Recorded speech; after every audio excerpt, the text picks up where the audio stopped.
Insya Allah kita akan masuk pada malam ini lebih dalam membedah buku ini, yaitu kitab yang kedua atau bab yang kedua tentang masalah taharah dan rahasia-rahasianya.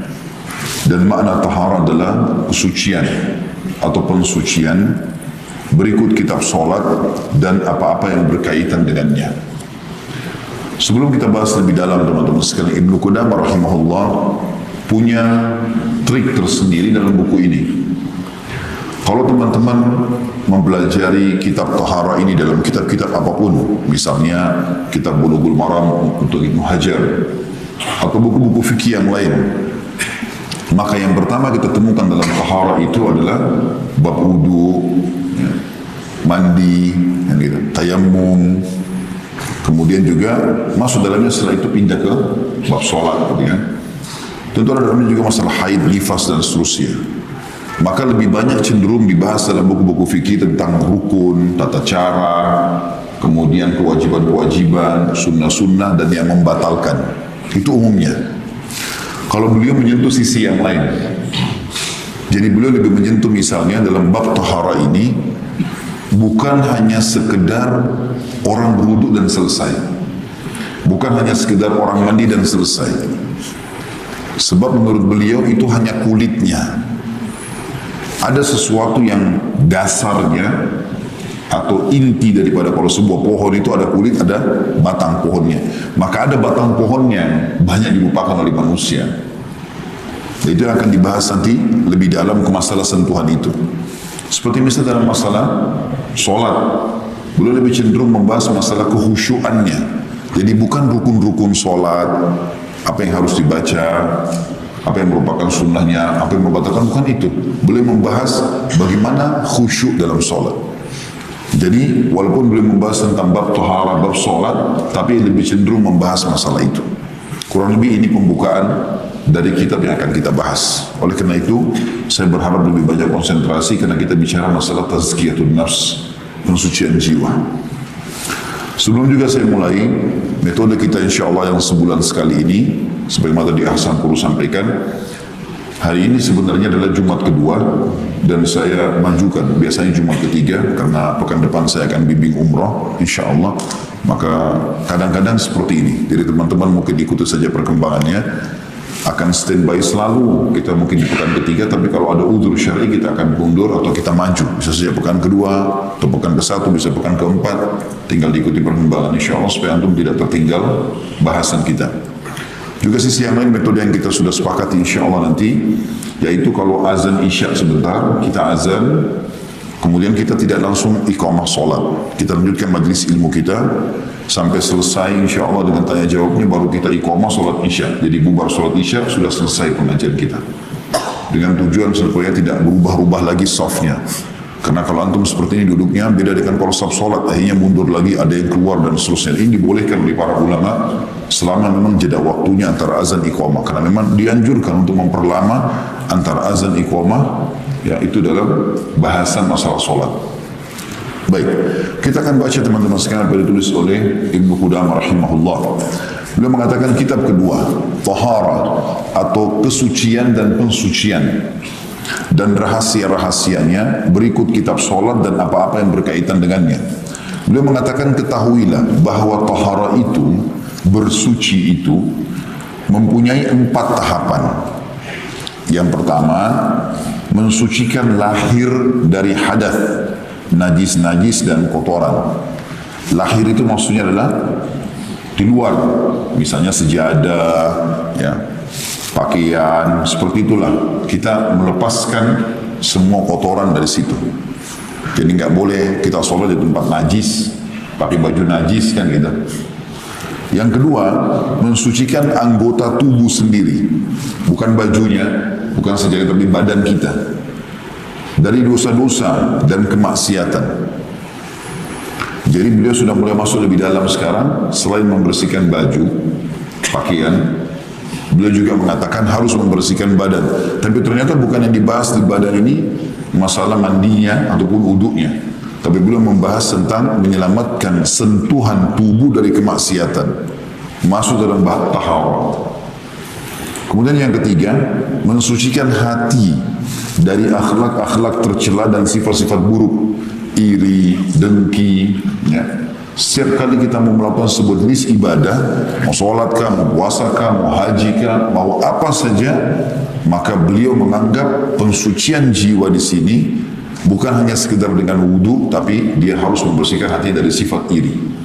Bibit iri, bibit daripada dengki, bibit daripada dendam, bibit daripada putus asa, semua nggak boleh ada, sehingga dia tidak berkembang menjadi sebuah pohon besar dalam hati kita. Begitu juga yang keempat, seperti misalnya contoh yang ketiga ini, antum hadir di majelis ilmu begini, tujuannya tidak ada kecuali lillahi ta'ala. Enggak ada rasa karena ingin bersaing sama orang, ya, atau hanya sekedar ingin mencari kesalahan orang atau apalah, ya. Seperti itu dalam taharah yang ketiga. Yang keempat, mensucikan hati dalam kurung niat yang tersembunyi dari selain Allah. Dan ini menurut beliau mengatakan setelah itu, yang akhir inilah tujuan tertinggi. Jadi tujuan tertinggi dalam bab tahara menurut Ibnu Qudamah justru membersihkan hati dari riya, kesyirikan, ya. Sehingga tidak ada keinginan untuk pamer, tidak ada keinginan untuk menyembah selain Allah. Memang betul-betul dia beribadah kepada Allah. Jadi menurut Ibnu Qudamah, biar bajunya sederhana, biar badannya kurus, biar dia lagi sakit, biar dia lagi miskin, tapi kalau dia khusyuk sholat, itu intinya. Biar bajunya bagus, orangnya tampan, cantik, tapi kalau tidak khusyuk, percuma. Itu kurang lebih kesimpulannya. Beliau mengatakan, yang akhir ini mensucikan hati atau niat yang tersembunyi dari selain Allah, tujuan tertingginya kitab tahara. Barang siapa basirahnya kuat, basirah itu seperti semacam dorongan positif dari dalam hati untuk mengenal Allah, ya. Keimanannya, niscaya ia mencapai ketinggian untuk meraihnya. Dia bisa mencapai itu karena bagi dia targetnya selalu Allah. Tidak pernah berfikir imbalan dari manusia, yang dia fikir adalah Allah subhanahu wa ta'ala melihatnya dan Allah punya cara memberikan kepada dia balasan. Barang siapa yang basiranya buta, tidak tahu dia siapa yang sedang dia sembah, siapa yang sedang dia kejar janjinya, siapa yang dia harus takuti ancamannya, itu Allah subhanahu wa ta'ala, maka dia hanya memahami tahapan tahara yang pertama saja. Kerjanya cuma sibuk bersihkan baju dari najis, bersihkan tempat dari najis, tapi tidak pernah fikir masalah kehusyuan solatnya, bagaimana dia menikmati setiap tetesan air wudunya menjatuhkan dosa-dosanya, enggak ada itu. Anda bisa melihatnya menghabiskan kebanyakan waktunya yang mulia hanya untuk beristinja, bersihkan diri dengan air saja, dan mencuci baju secara berlebih-lebihan, karena dia mengira, tanda kutip, padahal itu hanyalah was-was dan kurangnya ilmu, bahwa tahara yang dituntut hanyalah tahara seperti ini. Dia berfikir bahwasanya yang Allah suruh dia bersuci itu hanya wudu, hanya mandi, hanya baju bersih. Dia enggak fikir yang lainnya. Dia tidak mengetahui sirah atau sejarah orang-orang terdahulu yang menghabiskan waktu mereka dalam rangka mensucikan hati dan bersikap gampang dalam urusan lahir. Maksudnya orang-orang dulu, iya dia jaga bajunya supaya bersih, iya dia jaga wudunya supaya sempurna, supaya badannya wangi, iya. Tetapi yang mereka lebih pentingkan adalah bagaimana pada saat sudah masuk melaksanakan ibadah itu mereka konsentrasi, mereka mengejar kehusyuan, itu yang dikejar. Kata beliau, mereka melupakan kisah atau tidak mengetahui sirah atau sejarah, maksudnya ya, orang-orang terdahulu yang menghabiskan waktu mereka dalam rangka mensucikan hati mereka, ini tahara yang sebenarnya, dan bersifat gampang dalam urusan lahir. Penampakan itu nomor 2. Sebagaimana diriwayatkan dari Umar radhiyallahu anhu bahwa beliau pernah berwudu dari bejana milik seorang wanita Nasrani. Dalam arti kata, wudu tidak punya bejana, pakai punya orang Nasrani lagi. Tapi tidak penting bagi Umar, karena yang penting bagi Umar adalah kehusyuannya. Mereka hampir tidak mencuci tangan mereka dari sisa makanan, karena kadang-kadang kalau makan makanan umumnya mereka makan yang kering, roti kering, sedikit aja minyak gitu kan, sehingga tangannya tidak kotor. Mereka tidak terlalu peduli dengan masalah itu. Mereka sholat di atas tanah, tidak ada sejadah pun oke. Sholat, tempatnya berdebu pun oke. Yang penting waktu sholat. Berjalan tanpa alas kaki, dan berijmar, ya, beristijmar atau bersuci dari buang hajat hanya dengan batu saja. Kan kita boleh pakai istinja air, boleh pakai istijmar, pakai batu kering gitu ya. Kondisi saat ini sudah sampai pada satu kaum di mana mereka menamakan kedunguan atau kebodohan dengan kebersihan. Anda melihat kebanyakan waktu mereka habis dalam rangka memperhias lahirnya saja, sedangkan batin mereka lapuk berlumut kesombongan, bangga diri atau ujub, kebodohan, riya, dan kemunafikan yang paling busuk. Seandainya mereka melihat orang yang hanya beristijmar dengan batu atau berjalan di atas tanah tanpa alas kaki, atau orang yang sholat di atas tanah tanpa alas, atau beruduk dari bejana wanita tua, niscaya mereka akan mengingkarinya dengan keras, menjulukinya dengan orang kotor, dan menolak makan bersamanya. Lihatlah bagaimana mereka menjadikan kesederhanaan yang merupakan bagian dari iman sebagai kotoran dan kebodohan sebagai kebersihan, membalik perkara yang mungkar menjadi ma'ruf, yang ma'ruf menjadi mungkar. Tetapi barang siapa yang dimaksudnya dalam bersuci adalah kebersihan tanpa boros air, tidak meyakini bahwa menggunakan air banyak adalah dasar agama, maka perbuatan ini bukan merupakan kemungkaran. Sebaliknya, ia adalah perbuatan baik.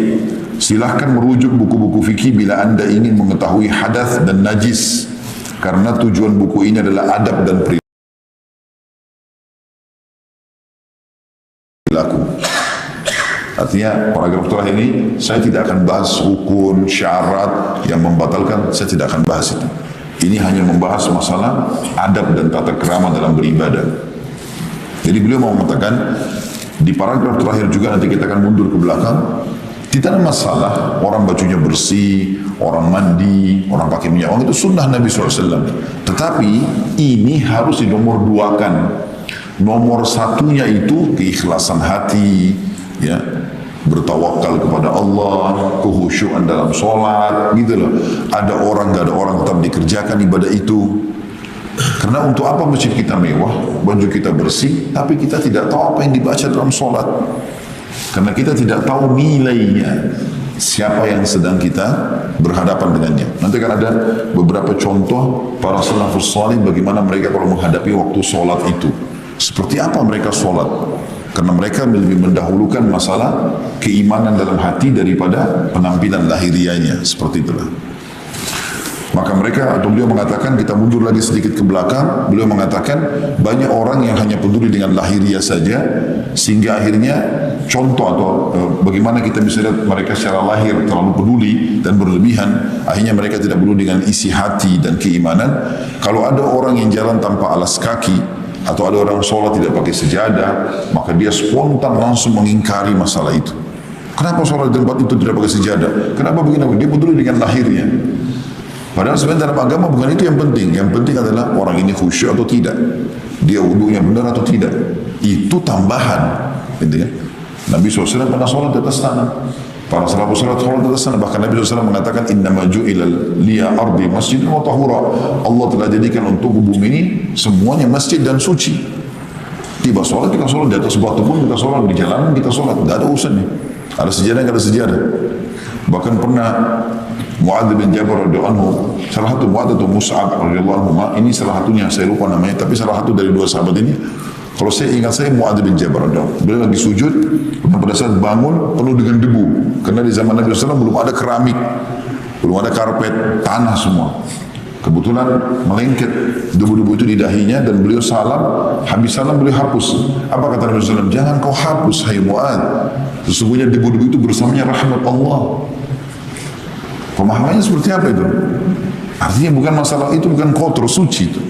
Tapi kau baru saja beribadah, ada sesuatu yang baik di situ. Seperti itu dalam memahaminya. Ada subjudul yang lain belum mengangkat kotoran. Kata beliau, menghilangkan kotoran terbagi menjadi dua. Yang pertama, kotoran yang patut dibersihkan, seperti kotoran dan noda yang berkumpul di kepala. Dianjurkan dibersihkan dengan mandi, menyisir, dan memakai krim pembersih untuk menghilangkan kusut. Demikian pula kotoran yang terkumpul pada telinga dan hidung. Semua itu patut dibersihkan. Secara hukum fikih begitu. Makanya kita wudu basuh kepala, ya, membersihkan hidung, membersihkan kuping. Ini bagian daripada syariat juga. Dianjurkan pula bersiwak dan berkumur untuk menghilangkan kotoran yang menempel pada lidah dan gigi. Demikian pula kotoran di sela-sela lipatan jari tangan, kotoran yang mengumpul di seluruh badan akibat keringat dan debu jalanan. Mandi bisa menghilangkan semua itu. Boleh masuk tempat pemandian. Tentu di sini saya perlu jelaskan ya. Tempat pemandian yang dimaksud di sini di zaman beliau Ibnu Qudamah ini ratusan tahun yang lalu itu. Zaman sekarang mungkin sebagian negara saja ada. Zaman dulu tuh karena orang tidak punya kamar mandi dalam rumah, mereka biasa mandi pergi ke padang pasir, pergi kemana-mana. Maka ada sebagian orang buka pemandian umum, tetapi untuk laki-laki semuanya, perempuan semua, tidak dicampur aduk kayak kolam renang kita sekarang. Dan itu biasanya kamar-kamar mandi ini dipakai, ya, umumnya dipakai di musim dingin. Karena mereka siapkan air hangat, maka orang mandi masing-masing, gitu kan. Maka beliau membahas di masanya beliau mengatakan boleh masuk tempat pemandian. Pemandian di sini bukan kolam renang, sekali lagi. Jenis pemandian di zaman beliau masih hidup, laki-laki sendiri semuanya. Lalu mengatakan karena ia bisa menghilangkan kotoran sebersih-bersihnya. Karena para sahabat Rasulullah SAW juga memasukinya. Akan tetapi siapa yang masuk hendaknya menjaga auratnya agar tidak dilihat oleh orang lain dan tersentuh olehnya, maksudnya oleh orang lain. Berarti di sini, kalaupun orang harus masuk pemandian umum, ya, beliau bahas begitu, maka ada sisi keimanan yang harus difahami, yaitu tidak boleh terlihat auratnya oleh orang lain. Ya, orang sekarang masuk di spa, masuk di apalah ya, yang zaman sekarang mungkin untuk membersihkan diri, merawat diri, tapi dia sudah tidak punya malu pada saat masuk, akhirnya harus membuka auratnya. Sementara membuka aurat ini walaupun di depan sesama jenis tidak boleh. Sesama jenis pun tidak boleh. Laki-laki sama laki-laki tidak boleh telanjang sama-sama. Perempuan sama perempuan tidak boleh. Kata Nabi SAW dalam sebuah hadis yang sahih, janganlah laki-laki satu sarung dengan laki-laki yang lain, dan jangan perempuan satu sarung dengan perempuan yang lainnya. Ini semua untuk menutup pintu-pintu homoseksual, lesbian, dan juga yang lainnya. Kata beliau, orang yang masuk patut mengingat panasnya api neraka saat merasakan kehangatannya. Karena kan tadi saya bilang pemandian itu pakai air hangat. Jadi beliau bilang kalau orang mukmin itu dia masuk ke sebuah fasilitas yang dia sedang lakukan, kan mandi bagian daripada syariat, boleh. Tapi kalau dia sedang mandi, maka dia harus hubungkan dengan keimanannya. Gak boleh begitu saja dia mandi. Misal dia mandi air hangat, maka di sini kata beliau harusnya dia mengingat panasnya api neraka saat merasakan kehangatannya, karena pemikiran seorang mukmin selalu berkelana menjelajahi segala sesuatu dari perkara dunia, lalu dengannya dia mengingat akhirat. Sebab yang mendominasi seorang mukmin adalah perkara akhirat. Seumpama rembesan setiap bejana menunjukkan isinya. Perhatikanlah, seandainya sebuah tempat yang ramai dimasuki oleh tukang kain, tukang kayu, tukang bangunan, dan tukang tenun. Kamu melihat tukang kain, misalnya kalau pasar, pedagang kain, pada saat masuk pasar, maka dia akan memperhatikan kain-kain. Juga memperhatikan harganya. Tukang tenun melihat kepada tenunan kain. Tukang kayu melihat ke atap rumah. Dan tukang bangunan melihat kepada tembok atau ke tembok. Demikian pula seorang mukmin, bila dia melihat kegelapan, maka dia teringat kegelapan alam kubur. Bila dia mendengar suara yang menakutkan, maka dia teringat tiupan sangkakala. Bila melihat kenikmatan, dia teringat kenikmatan surga. Bila melihat siksa, maka dia teringat azab neraka. Jadi maksudnya, apa yang sedang kau hadapi ini jangan hanya lewat begitu saja. Jadikan semuanya ada hubungannya dengan masalah keimananmu, walaupun itu sifatnya sunnah yang sedang kau lakukan.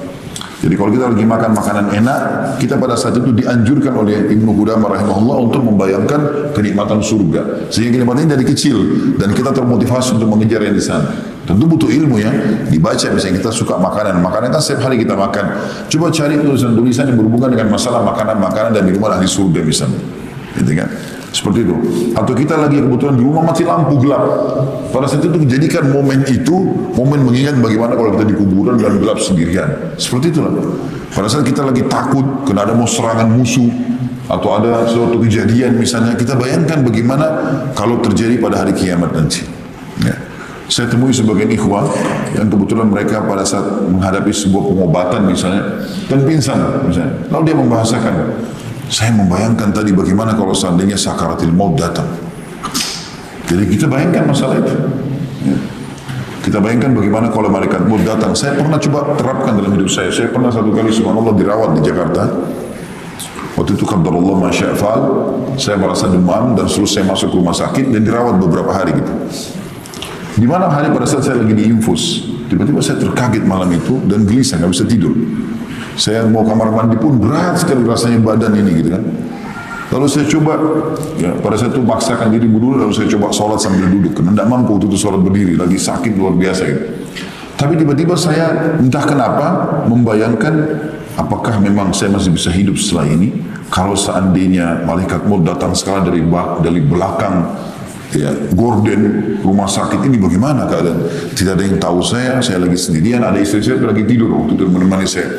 Kemudian bagaimana dengan kalau misalnya saya masih punya utang, saya masih punya tanggung jawab, bagaimana hisabnya semua hari kiamat? Saya tidak sengaja langsung nangis sendiri. Ternyata hanya sekedar membawa diri ke situ, Allah sentuhkan dalam hati kita. Sudah cukup untuk kita ingat itu. Sampai saya datang, terus saya nangis itu, saya dia datang. Kenapa? Ya, saya tiba-tiba membayangkan kalau dari belakang gorden ini ada malaikat maut datang sekarang mencabut roh saya. Orang tinggal tahu kenangan Khalid Basalamah pernah hidup. Seminggu, 2 minggu saya diingat, setelah itu sudah hilang ceritanya. Sekarang teman-teman, ayah kakek antum masih ingat gak? Atau kakeknya kakek kita? Saya pernah dikasih sebuah kertas, nasab jalur kami, yang saya tahu cuma sampai kakek saya. Di atasnya cuma tahu nama, saya tidak pernah tahu orangnya seperti apa. Bahkan mungkin sudah tidak pernah dikenang lagi. Jadi sebenarnya mengenang kita itu cuma sangat dekat sekali. Kita harus punya persiapan teman-teman sekalian.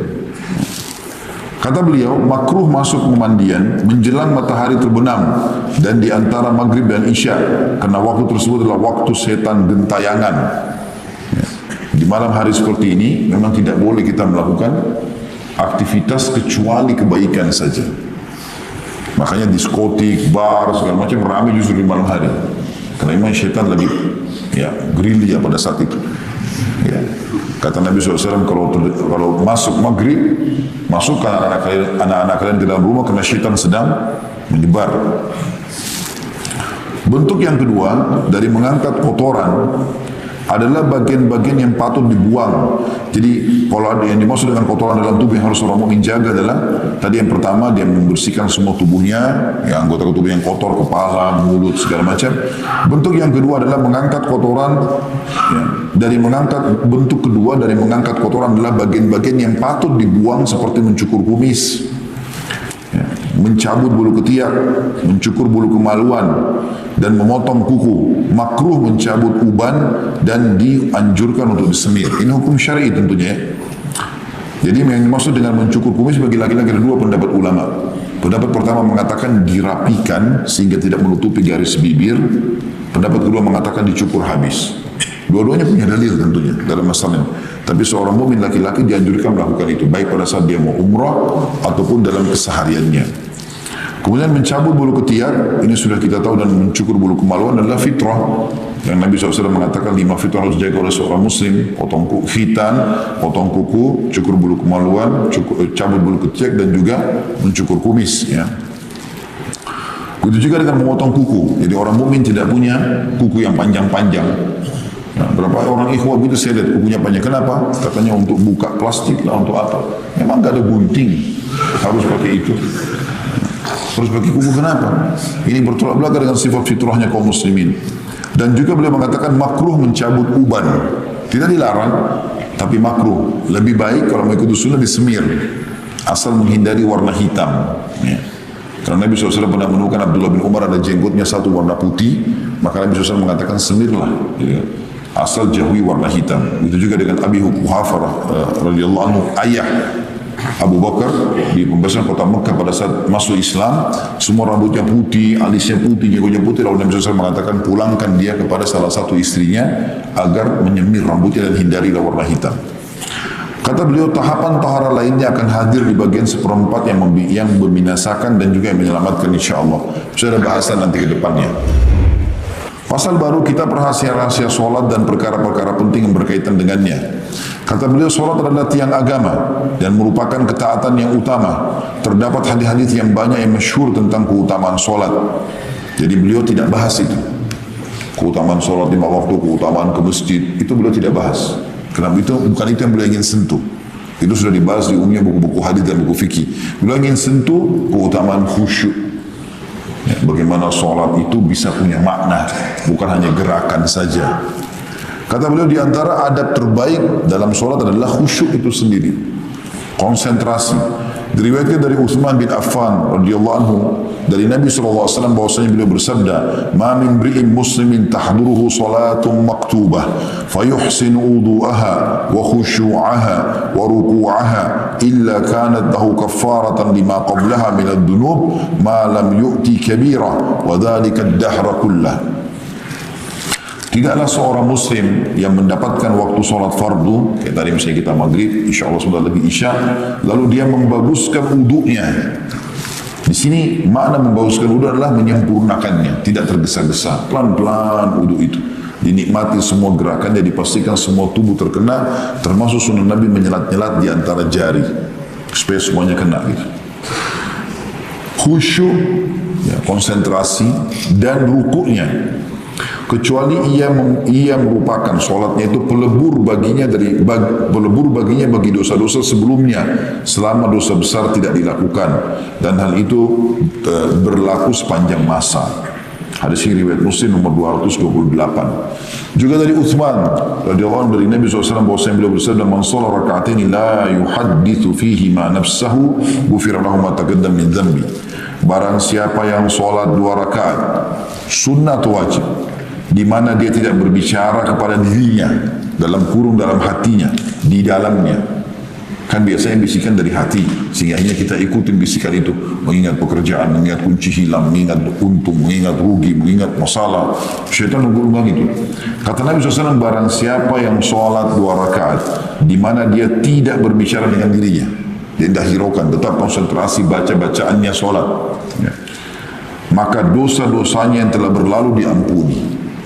Khusyuk dalam sholat, konsentrasi. Nanti akan dijelaskan tentu kiat-kiatnya habis ini ya.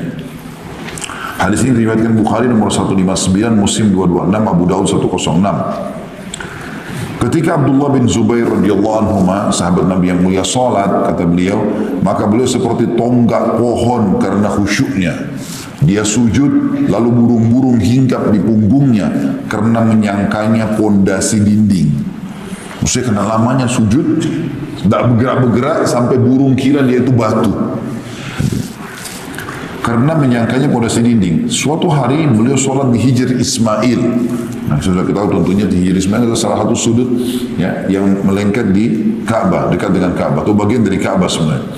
Lalu batu terlontar di depannya, ada batu besar jauh di depannya, dan sempat menyeret sebagian bajunya. Maksudnya kena badannya dan bajunya sempat ketarik dengan baju itu. Tapi beliau sedikit pun tidak bergeming. Maimun bin Mihran rahimahullah berkata, aku tidak pernah melihat Muslim bin Yasar menengok dalam solatnya sekalipun. Suatu ketika salah satu sudut masjid roboh. Orang-orang pasar pada panik. Namun dia tetap dalam solat di masjid sama sekali tidak menengok. Jadi kadang ada syaitan menggoda kita untuk menengok ke sana, menengok ke sini, melihat sebuah benda segala macam. Ini kata Nabi SAW dalam sebuah hadis sahih, menengoknya orang dalam solat seketika langsung balik lagi kepada solatnya, itu adalah curian syaitan yang akan mengurangi pahalanya nanti. Bila Ali bin Al-Husain berwudu, maka wajahnya pucat. Maka beliau ditanya, mengapa anda selalu pucat begitu saat berwudu? Maka beliau menjawab, tahukah kalian di depan siapa aku hendak berdiri atau sholat? Sebagian salafus saleh teman-teman saya tambahkan dalam riwayat-riwayat seperti ini, itu kalau mereka sholat, datang kumbang atau lebah menyengat dahinya berdarah-darah, mereka tidak berhenti sholatnya. Seperti batang pohon yang kokoh. Tidak ada bisa ganggu dalam sholat, sudah selesai. Mereka betul-betul tahu kalau sholat itu sangat erat hubungannya dengan dia berhadapan dengan raja yang sebenarnya. Sebagian mereka kebakaran sekitar rumahnya, nggak bergerak sampai hangus semua rumah di sekitarnya. Ditemukan oleh masyarakat setempat karena malam hari terbakar. Besok pagi dia masih ada sama sejadahnya. Lalu ditanya, kenapa kau tidak melarikan diri semalam? Ya. Untungnya Allah selamatkan, semua terbakar kecuali dia sama sejadahnya. Dia mengatakan pada saat saya lagi sholat, saya dengar panggilan kalian. Tetapi saya tiba-tiba mengingat panasnya neraka, maka saya lebih konsentrasi dalam sholat saya supaya Allah selamatkan dari neraka. Dan terbukti Allah selamatkan, tidak terbakar. Ada subjudul yang lain, syarat-syarat batiniyah dari amal-amal hati. Ketahuilah bahwa solat mempunyai rukun-rukun, wajib-wajib dan sunnah-sunnah. Tetapi yang penting adalah ruhnya. Ruhnya solat adalah niat, ikhlas, khusyuk dan kehadiran hati. Jadi memang solat punya syarat-syarat, masuk waktu, hadap kiblat, pakai tutup aurat, seterusnya lah ya, safnya rapi, itu iya. Tetapi ruh yang sebenarnya adalah niatnya dalam hati, ikhlas atau tidak, khusyuk dan kehadiran hati. Solat mengandung zikir-zikir, munajat dan perbuatan-perbuatan. Tanpa kehadiran hati, maksud dari zikir dan munajat tidak terwujud. Kalau kita tidak hadirkan hati kita pada saat mau solat, memang niat, konsentrasi, mirip begini. Kalau teman-teman lagi bicara sama seseorang, dan orang itu kita anggap penting, sehingga kita tidak mau kelewatan apa yang dia omongkan, tentu kita akan hadirkan semua anggota tubuh kita. Kita melihat ke arahnya, telinga kita hadirkan, hati kita juga hadirkan supaya mencerna. Sehingga pada saat dia bicara yang gembira kita terpengaruh, dia bicara yang sedih kita juga terpengaruh. Itu kurang lebih namanya kehadiran hati. Ya. Banyak orang tidak pakai potensi dalam dirinya ini di dalam sholatnya. Makanya disentuh oleh beliau. Beliau mengatakan tanpa kehadiran hati, maksud dari zikir dan munajat dengan baca Alhamdulillahi Rabbil Alamin, misalnya Subhana Rabbiyal Azim, ya, Sami Allahu liman hamida, Rabbi gfirli warhamni wajburni wa'afini warzuqni dan seterusnya sampai Assalamualaikum warahmatullahi. Ini ada maksudnya kenapa kita disuruh baca. Harusnya itu diikutkan dengan kehadiran hati supaya tujuannya tercapai. Karena bila kata-kata bukan merupakan ungkapan dari dalam jiwa, maka ia ibarat ucapan orang mabuk. Dia bicara tapi dia tidak ngerti apa. Ia juga tidak mewujudkan maksud dari perbuatan. Karena bila maksud dari berdiri adalah khidmat, kita berdiri menghadap Allah seperti kita sedang berdiri di depan seorang raja misalnya. Tujuannya berdiri adalah khidmat, maksudnya tenang dan konsentrasi apa yang dia mau sampaikan atau apa yang akan dia terima. Jadi seperti orang kalau mau lagi dilantik, ya, bagaimana dia begitu khidmatnya berdiri, siap untuk menerima apapun sumpah atau apa saja, itu namanya berkhidmat. Tujuan berdiri sholat itu khidmat. Maksud ruku dan sujud adalah pengagungan dan kerendahan. Kenapa kita ruku? Kenapa kita sujud? Ya, ruku itu berarti kita tundukkan kepala kita. Kita sudah tahu kan kalau hormati orang kita kayak tundukin kepala ya. Bagaimana kalau kita ruku sampai rata antara punggung kita dengan kepala? Untuk apa ini? Ini merendahkan diri. Begitu juga dalam sujud meletakkan dahi kita di tanah. Ya, tempat yang Allah kasih bagian atas ini ditaruh di tanah. Maka ini bentuk kerendahan dan juga pengagungan. Lalu hati tidak hadir, maka maksudnya tidak terwujud.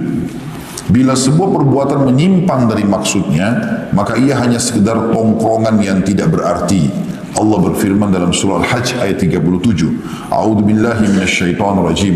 La yanalallahu luhumuha wala dima'uha walakin yanalut taqwa minkum. Daging-daging unta dan darahnya itu sekali-kali tidak dapat mencapai keridhaan Allah, tetapi ketakwaan dari kamulah yang dapat mencapainya. Biar kau berkurban dengan unta 1000 ekor, kambing 1000 ekor, sapi 1000 ekor, tidak ada manfaatnya kalau kau tidak hadirkan hatimu ikhlas karena Allah. Kalau kau cuma sekedar nyumbang 1 ekor, tapi penuh dengan keikhlasan, jauh lebih besar pahalanya, karena itu yang dijadikan sebagai perintah Allah Subhanahu Wa Taala. Intinya kata beliau adalah bahwa yang sampai kepada Allah adalah kriteria yang mendominasi hati, sehingga ia mendorong untuk melakukan perintah-perintah dituntut kepadanya. Jadi kehadiran hati dalam sholat adalah keharusan, bukan pilihan. Antum konsentrasi hatinya harus hadir, itu adalah keharusan. Walaupun peletak syariah memaklumi, maksudnya Allah memaklumi kenalian insidentil karena hukum kehadiran hati pada awalnya berlaku untuk selanjutnya.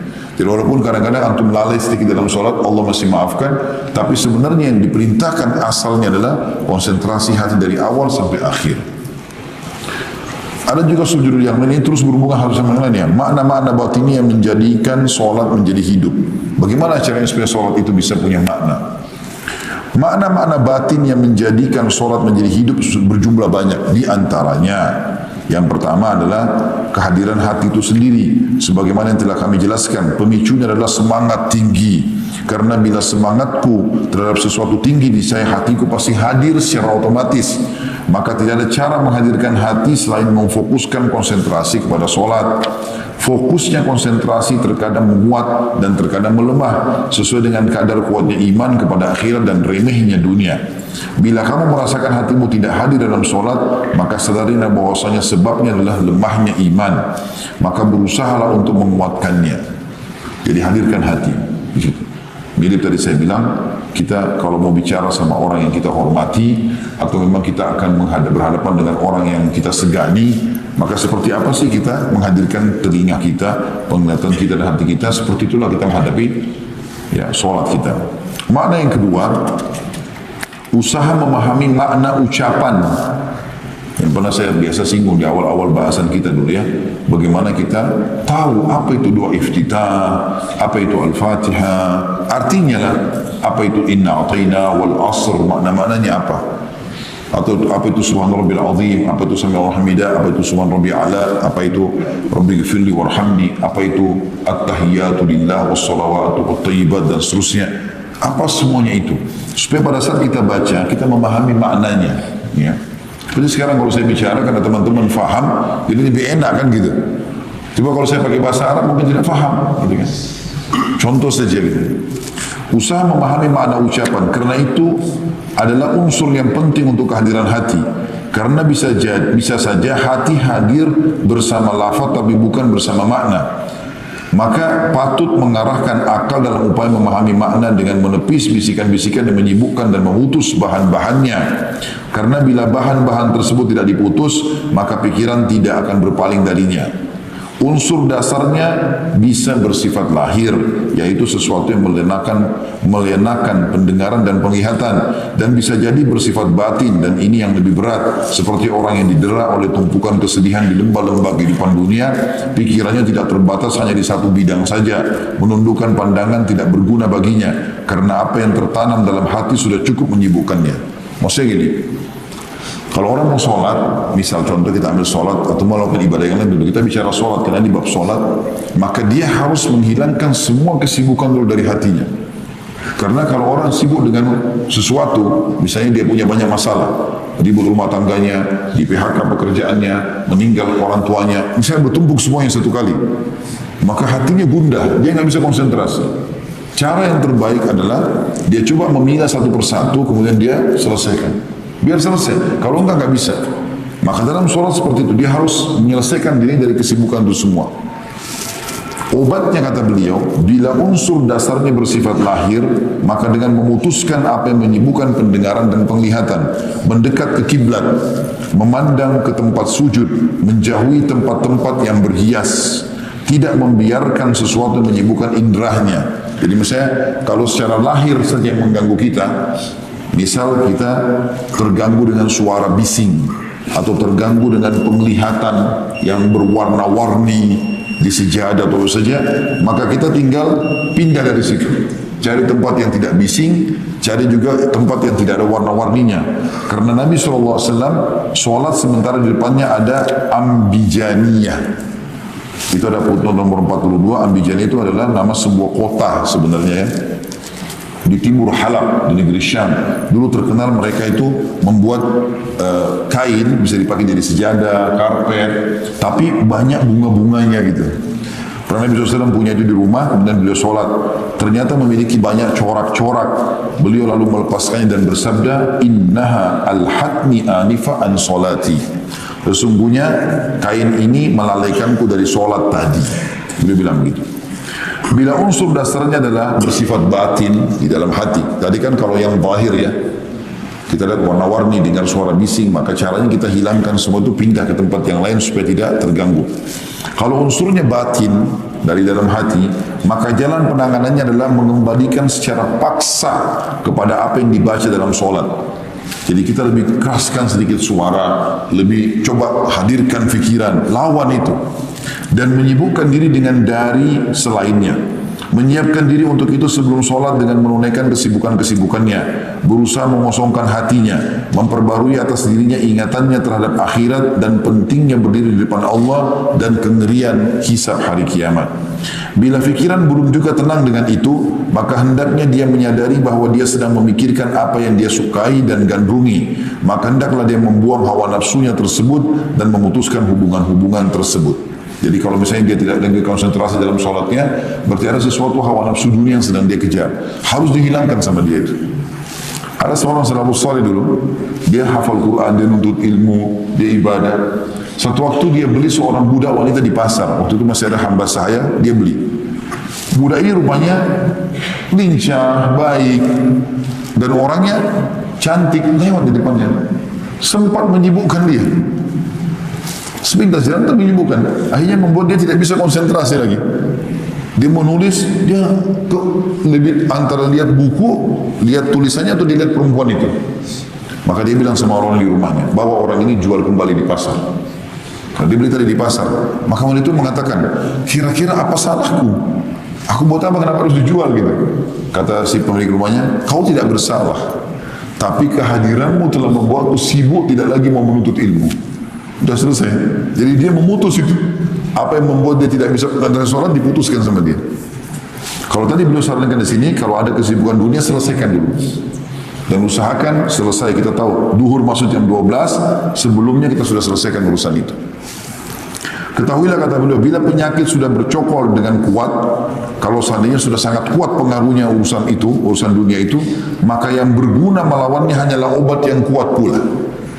Kalau sudah terlalu kuat pengaruh dalam jiwa, sehingga kita tidak konsentrasi lagi sholat, selalu ingat laba keuntungannya, atau rugi usahanya, atau ributnya dengan keluarganya, atau segala macam. Maka butuh obat yang kuat. Bila penyakit kuat, kata beliau, maka ia akan menarik orang yang sholat, dan orang yang sholat juga berusaha menariknya, sehingga terjadi tarik-menarik sampai selesai sholat.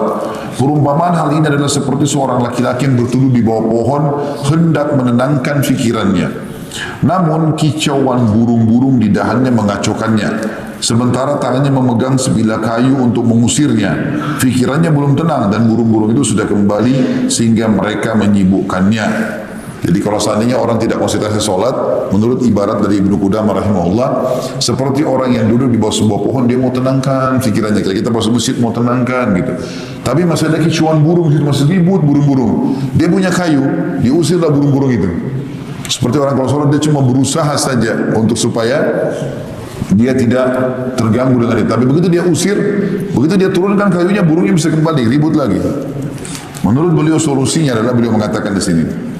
Karena setelah mengusir burung-burung fikirannya belum tenang dan burung-burung itu sudah kembali sehingga kembali atau mereka menyibukkannya lagi. Seseorang berkata kepadanya, apa yang terjadi padamu tidak akan pernah terputus. Bila kau ingin bebas, tebanglah pohon itu. Hilangkan itu yang mengganggumu supaya kau tidak lagi punya masalah itu, masalah ribanya, masalah perzinahannya, hawa nafsunya ini hilangkan sudah, lawan supaya bisa kau dapatkan itu uhusyuan. Demikian juga pohon hawa nafsu, bila ia sudah membumbung tinggi dan dahan-dahannya bercabang, maka fikiran-fikiran akan tertuju kepadanya seperti burung-burung yang tertarik kepada pohon dan lalat kepada tempat kotor. Akibatnya umur yang berharga habis hanya untuk mengusir apa yang tidak bisa terusir. Dan sebab hawa nafsu yang menghadirkan semua fikiran-fikiran ini adalah cinta kepada dunia. Seseorang bertanya kepada Amr bin Abdul Qais, ini orang sangat terkenal ibadahnya, kalau sholat khusyuk luar biasa. Ditanya, apakah jiwamu membisikimu dengan perkara dunia kepadamu dalam sholat? Pasal kau lagi sholat, kau pernah terganggu enggak? Dia mengatakan, ujung anak panah berkelebatan menusukku, anak panah banyak menusukku, adalah lebih aku sukai daripada aku menemukan hal itu. Maksudnya dia tidak pernah rasakan itu. Dia kalau sudah sholat, udah antara dia sama Allah. Mau ada binatang buas, mau ada musuh akan membunuh dia, mau jatuh batu besar, mau tabrakan, mau gempa bumi, sholat.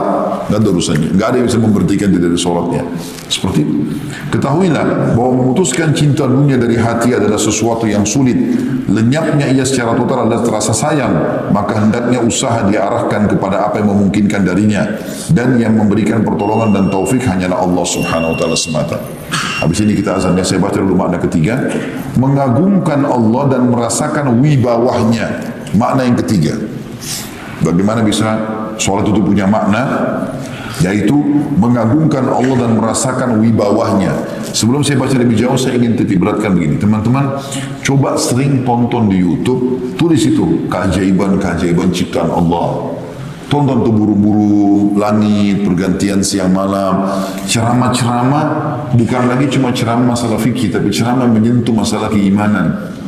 Kisah-kisah orang soleh, kisah tentang surga, tentang neraka, itu akan memunculkan wibawahnya Allah. Kalau kita sedang tunduk dan patuh kepada Allah. Ini berasal dari dua perkara. Mengetahui keagungan Allah dan kebesarannya, dan mengetahui kerendahan jiwa kita di hadapan Allah. Dan bahwa ia adalah diperhambakan. Kita agungkan Allah dan kita tahu kita adalah hamba yang rendah di hadapan Allah. Dan dua pengetahuan ini muncul ketundukan, dari dua perkara ini muncul ketundukan dan kehusyuan. Di antaranya adalah sikap roja atau berharap. Berharap atau roja memiliki makna lebih dari sekedar rasa takut. Berapa banyak orang yang menghormati seorang raja, dia takut kepadanya karena mencemaskan kemarahannya, sebagaimana dia juga mengharapkan kebaikannya. Artinya, berapa banyak orang yang bisa menghadirkan itu sebenarnya. Contohnya, dia pada saat menghadap kepada seorang raja yang disegani, satu sisi dia segan sama raja, di sisi lain juga dia mengharapkan ada pemberian, penghormatan dari raja itu. Sebenarnya potensi itu ada dalam diri kita, dan itu bisa kita dapatkan dalam sholat. Sebelum masuk ke pasal lanjutannya, di makna ketiga tadi masalah mengagungkan Allah itu, jadi misal teman-teman sekalian, ada banyak riwayat menjelaskan tentang bagaimana mengagungkan Allah. Seperti misalnya kita seringnya menziarahi kubur, mengantar jenazah sehingga melihat dan menyadarkan diri kita. Bukan kita menyadari, ya, memang kita sengaja menyadarkan diri kita kalau kita akan seperti si mayit ini. Sering melihat geranda-geranda jenazah, ya. Kemudian kalau kita lihat fenomena orang meninggal seketika, itu semua bisa menambah kesadaran kita. Begitu juga dengan orang-orang yang kena gempa, bencana, bagaimana mereka dicoba oleh Allah subhanahu wa ta'ala dengan segala macam cobaan, kayak sekarang ada virus yang tersebar dan seterusnya. Semua itu sebenarnya harus mengingatkan seorang mukmin tentang keagungan Allah subhanahu wa ta'ala. Dinukil oleh Imam Qurtubi rahimahullah, ini salah satu bentuk ijtihad seseorang. Saya pernah sampaikan ke saya, tapi saya ingatkan kembali bagaimana dia berusaha untuk konsentrasi dan akhirnya khusyuk dalam ibadahnya kepada Allah dengan cara dia merasa secara pribadi dunia yang telah menyibukkan dia, maka dia melihat itu. Dia mengambil ijtihad dan dia berusaha sampai akhirnya sekitar 20 tahun dia tinggal di Masjid Nabawi, kerjanya cuma 5 waktu sholat, ibadah kepada Allah subhanahu wa ta'ala. Kisahnya dari dia seorang yang sukses di Madinah. Dan suatu hari, pada saat umurnya sudah mencapai sekitar 40 tahunan, dia melihat pada dirinya di cermin, ada satu lembar jenggotnya putih. Tiba-tiba saja pada saat itu dengan kuasa Allah subhanahu wa ta'ala, dia merasa ketakutan. Dan dia mengingat tafsir firman Allah subhanahu wa ta'ala, وَقَدْ جَاءَكُمُ النَّذِيرُ, telah datang kepada kalian peringatan-peringatan. Kata ulama tafsir, peringatan itu bisa rambut uban yang muncul, bisa juga yang meninggalnya orang-orang terdekat, bisa juga lahirnya anak-anak. Dengan adanya anak-anak berarti sudah ada generasi pengganti kita. Bisa juga dengan kenaknya penyakit demam, itu sudah tanda-tanda kematian semua, dan seterusnya gitu. Maka dia mengambil kesimpulan kalau dia sudah dekat dengan kematian karena ketakutannya, dan dia tiba-tiba muncul rasa takutnya. Dia di Madinah, waktu itu dia jarang ke masjid, tapi pada saat itu dia pergi ke Masjid Nabawi, dia tinggal di Masjid Nabawi, dan dia buat dirinya seakan-akan jadi gila. Maka setiap kerabatnya datang mau menyelamatkan dia, mau mengajak pulang, dia selalu buat dirinya seperti orang gila, ngomong sendiri segala macam. Sampai mereka pulang, dia tinggal di masjid. Padahal dia tidak gila sebenarnya. Sampai setelah jalan beberapa tahun seperti itu, kerjanya dia kalau orang sudah bubar, orang pergi kerja pagi hari, dia bersih-bersih masjid, sibuk dengan itu, nata-nata, Al-Quran, dan seterusnya.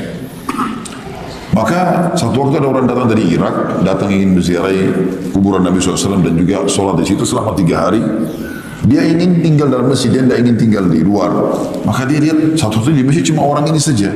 Tapi orang ini agak unik, setiap kali ada orang ajak ngomong, dia buat dirinya seperti orang gila, ngelantur ngomongnya. Tapi kalau orang-orang sudah bubar, dia baca Quran, dia berzikir, bersihin masjid. Kata orang ini kayak bukan orang gila, nggak mungkin orang gila gitu. Terus saja diikutin sama dia, termasuk di malam hari sholat tahajudnya, khusyuk, nangis, dan setiap malam selalu ziarah kuburan Baqi. Kalau ziarah kuburan Baqi, dia selalu sebutkan, ya Allah, kalau sudah tiba saatnya, maka aku sudah siap. Kalau belum siap saatnya, atau belum tiba saatnya, mudahkanlah aku untuk beribadah kepadamu. Dia membahasakan itu. Orang ini dari Irak ini dengar. Intinya, setelah 3 hari berlalu, orang ini pamit dengan orang masjid yang sudah dikenal, termasuk dia datang kepada orang ini. Begitu dia dekati, langsung orang ini kayak buat dirinya orang gila. Kata anak muda dari Irak ini, ketahuilah wahai orang tua, sesungguhnya aku tahu anda tidak gila. Aku ini datang 3 hari di sini dan 3 hari aku perhatikan semua yang anda lakukan ini bukan orang gila. Anda cuma buat diri anda gila kalau ada orang ngajak ngomong, gitu kan?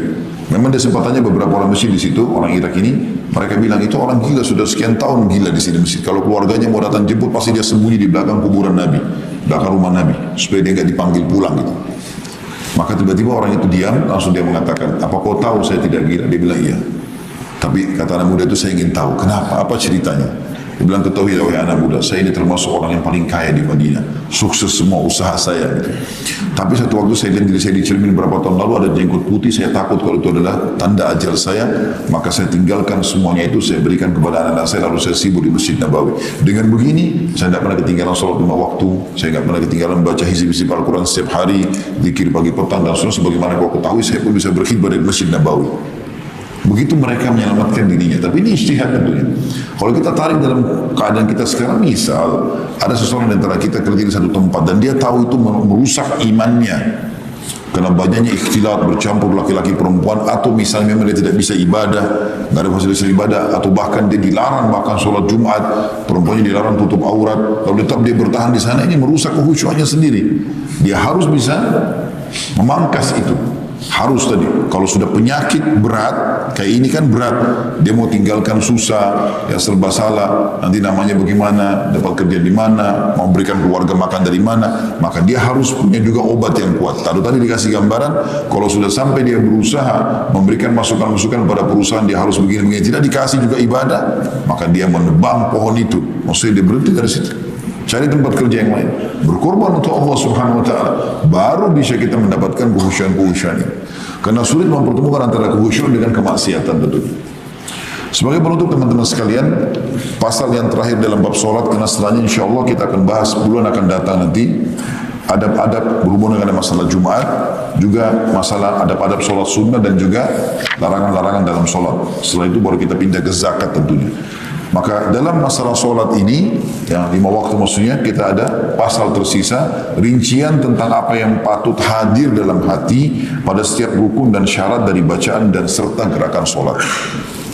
Kata beliau, orang yang solat hendaklah berharap pahala dengan solatnya, ngejar targetnya, seperti orang kerja ngejar poin atau gaji atau bonusnya. Sebagaimana dia takut hukuman bila melalaikannya. Sebagaimana dia takut dipecat dari kantor kalau tidak kerjakan pekerjaannya. Orang yang solat hendaklah menghadirkan hatinya pada segala sesuatu dari solat, apapun dilupakan sama dia.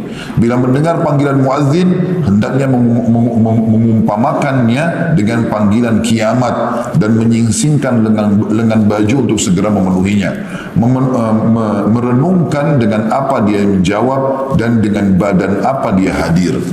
Bila dia menutup auratnya untuk segera menghadiri solat, maka hendaknya dia mengetahui bahwa maksud darinya adalah menutupi aib-aib pada tubuhnya dari pandangan manusia. Jadi bukan cuma sekedar pakai baju supaya masuk dalam syarat solat, tetapi dia lebih mengambil pelajaran bahwasanya solat mengajar dia untuk menutupi aib-aibnya. Maka hendaknya dia mengingat aurat batin dan aib hatinya yang tidak diketahui kecuali oleh Allah. Jadi bukan cuma sekedar tutup kulit kita atau aurat secara lahirnya, tapi secara batin ini banyak. Apa yang jadi masalah dalam hati kita, dalam pikiran kita, itu harus dibersihkan, kata beliau. Maka hendaklah dia mengingat aurat batin dan aib hatinya yang tidak diketahui kecuali oleh Allah, dan tidak ada yang bisa menutupinya darinya, dari Allah. Dan bahawa yang akan melebur aib-aib batin adalah penyesalan, rasa malu dan rasa takut. Bila menghadap kiblat, maka dia telah memalingkan wajahnya dari segala arah menuju arah Baitullah. Maka hendaklah, maksudnya Ka'bah, maka hendaklah seseorang menyadari bahawa memalingkan hatinya kepada Allah adalah lebih patut dari itu. Nanti kalau sekarang teman-teman sholat kayak kita sebentar, semua kita pasti hadap kiblat, gak mungkin kita melawan arah kiblat. Karena kita tahu kalau kita sholat lawan arah kiblat tidak akan diterima, kan gitu.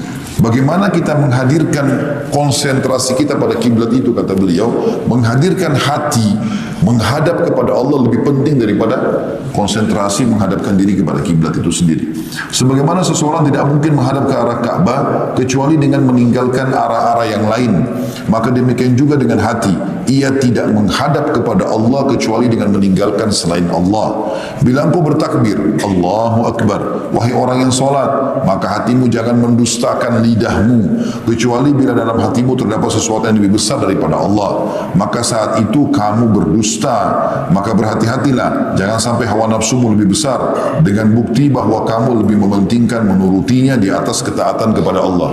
Jadi kalau kau menghayal, mengingat lawan jenis, mengingat pekerjaan, mengingat kunci yang hilang, kamu seperti mementingkan itu daripada Allah Subhanahu Wa Taala. Dan tidak bisa kita beralasan, oh syaitan kuat nih, dusta. Syaitan lemah. Mana syaitan sekarang? Ada di sini syaitan datang mencekik kita, menutup mata kita? Tidak ada. Bahkan bisikannya pun tidak terdengar karena lemahnya gitu kan. Dia ada, tapi dia tidak bisa menguasai manusia sebenarnya. Asal manusia itu bisa melawannya dan konsentrasi. Bila kamu membaca ta'awudz, a'udzubillahi minasyaitonirrajim, maka sadarilah bahwa isti'adzah adalah berlindung kepada Allah. Bila kamu tidak berlindung dengan hatimu, maka ucapanmu itu akan sia-sia. Maka berusahalah memahami makna apa yang kamu baca. Hadirkan hatimu dengan penuh pemahaman tentang firman Allah. Alhamdulillahi Rabbil Alamin. Al-Fatihah ayat 2. Segala puji bagi Allah, Tuhan semesta alam. Resapilah kelembutan Allah pada firman-Nya Ar-Rahmanir Rahim. Al-Fatihah ayat 3. Maha pemurah lagi maha penyayang. Renungkanlah keagungannya dalam firman Allah Maliki Yaumiddin, yang menguasai hari pembalasan. Maksudnya kau sedang bicara sama Tuhanmu nih. Demikian seterusnya dengan apa yang anda baca. Kami meriwayatkan dari Zurarah bin Awfa bahawa dia membaca dalam solatnya surah Al-Muddathir, dan ketika sampai ayat Faida nukira fin naqur, apabila sangkakala telah ditiup, maka dia tersungkur menjadi mayat. Ini riwayatkan Tirmidzi nomor 455. Hal itu tidak lain kecuali karena dia membayangkan kondisi tersebut, maka akibatnya dia pun meninggal saat itu juga. Rasakanlah tawadhu, merendah dalam rukukmu, karena kamu sedang tundukkan kepalamu dengan tenang, konsentrasi. Tambahkan kehinaan dalam sujudmu, makin kau merendah, karena kamu telah meletakkan jiwa pada tempatnya. Kamu mengembalikan cabang ke asalnya dengan bersujud ke atas tanah di mana darinya kamu tercipta. Fahamilah makna zikir-zikirnya dengan penuh perasaan dan penghayatan. Ketahuilah bahawa menunaikan solat dengan syarat-syarat batin ini merupakan sebab bersihnya hati dari karat dan noda, dan terciptanya cahaya-cahaya padanya yang dengannya seorang hamba dapat menyingkap keagungan Tuhan yang disembahnya dan membuka rahasia-rahasianya. Dalam surah Al-Ankabut ayat 43 Allah berfirman, "Wa ma yaqiluha illa al-alimun," dan tidak ada yang memahami kecuali orang-orang yang berilmu.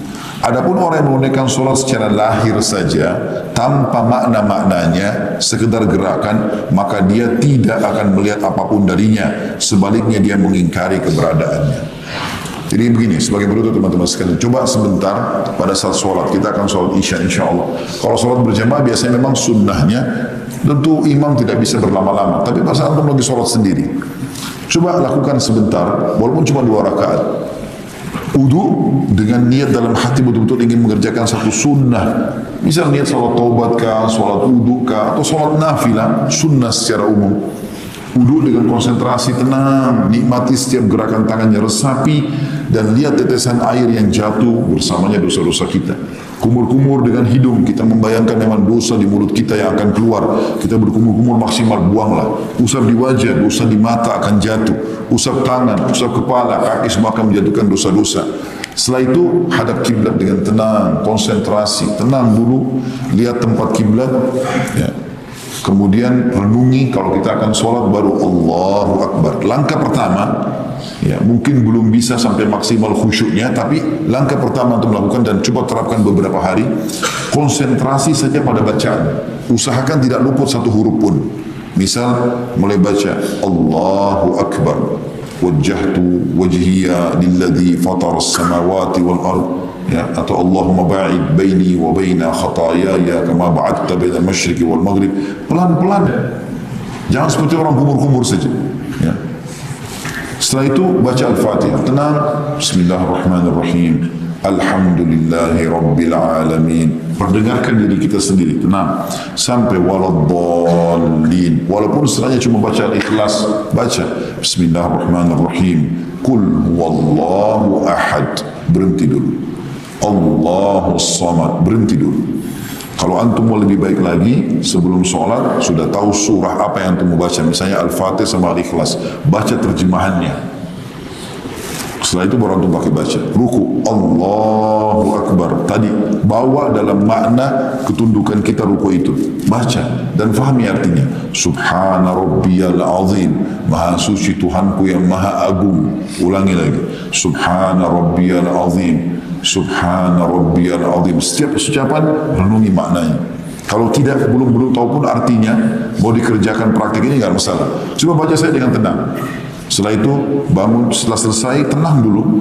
Sami Allahu liman hamidah, baru bergerak. Kemudian baca, tenang. Rabbana walakal hamd. Betul-betul antum nikmati sholat itu sampai sujud, letakkan sujud di kepala, dahi kita di tanah dengan penuh konsentrasi. Subhana rabbiyal a'la, satu kali. Subhana rabbiyal a'la, dua kali. Subhana rabbiyal a'la. Ini saya pilih bacaan yang paling pendek, ya.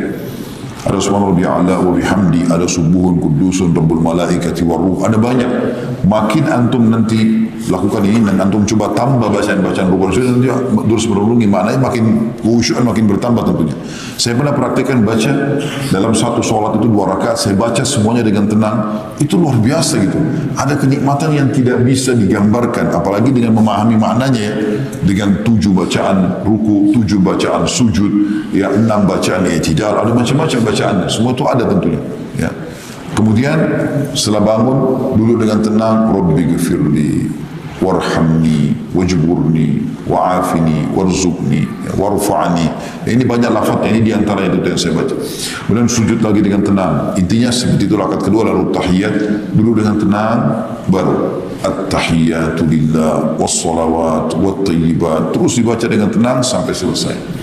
Kalau yang itu berhasil lakukan, antum sudah masuk ke tahap pertama kehusyuan itu. Itu saya dulu dijaga. Mau lebih tinggi tadi saya bilang pahami maknanya. Mau lebih tinggi lagi nanti tambah jenis-jenis bacaan dalam sholat itu ragam yang Nabi SAW ajarkan dengan memahami maknanya. Kalau antum bisa jaga itu akan terasa konsentrasi yang luar biasa dan sampai pada tingkat nanti seperti yang digambarkan oleh Ibnu Qudamah rahimahullah, kita sholat betul-betul sudah tidak terasa apalagi apa-apapun di sebelah kita. Ya, sebagian ulama salaf dinukil kalau mereka lagi sholat walaupun di hutan yang lebat, maka gelap itu seperti terang benderang, ya, rumput yang dan banyak binatang buas itu seperti karpet yang mewah, dan mereka dengan tenang konsentrasi menikmati sholatnya. Sebagai penutup, pernah ternukil seorang sahabat Nabi lagi berjaga pasukan malam hari, kemudian dipanah dadahnya oleh seorang musuh. Lalu dia tidak bergerak sama sekali, padahal anak panah ini bukan semut atau nyamuk yang menggigit. Setelah itu musuh melemparkan lagi anak panah yang kedua, kena di titik sebelahnya, sobek lagi, berdarah lagi, tidak bergerak sampai terkumpul 7 atau 8 anak panah. Udah berat dia rasa, maka dia pun ruku. Waktu dia ruku, musuh lari. Baru tahu kalau ini manusia, dan tidak mungkin ada manusia bisa bertahan seperti ini. Luar biasa dia khusyuk dalam sholatnya. Lalu kemudian dia selesai salam, dia mengatakan, demi Allah, kalau seandainya saya bukan khawatir kalau saya terbunuh, dia lepas lagi anak panah, saya terbunuh, Rasulullah SAW dan para sahabatnya terbunuh nanti, diserang tiba-tiba, maka aku akan selesaikan surah Al-Kahfi yang aku baca pada sholat itu. Jadi sampai tusukan tombak pun atau tusukan anak panah pun tidak terasa bagi dia. Karena konsentrasi yang dia rasakan atau dia sudah khusyuk. Allahu Akbar.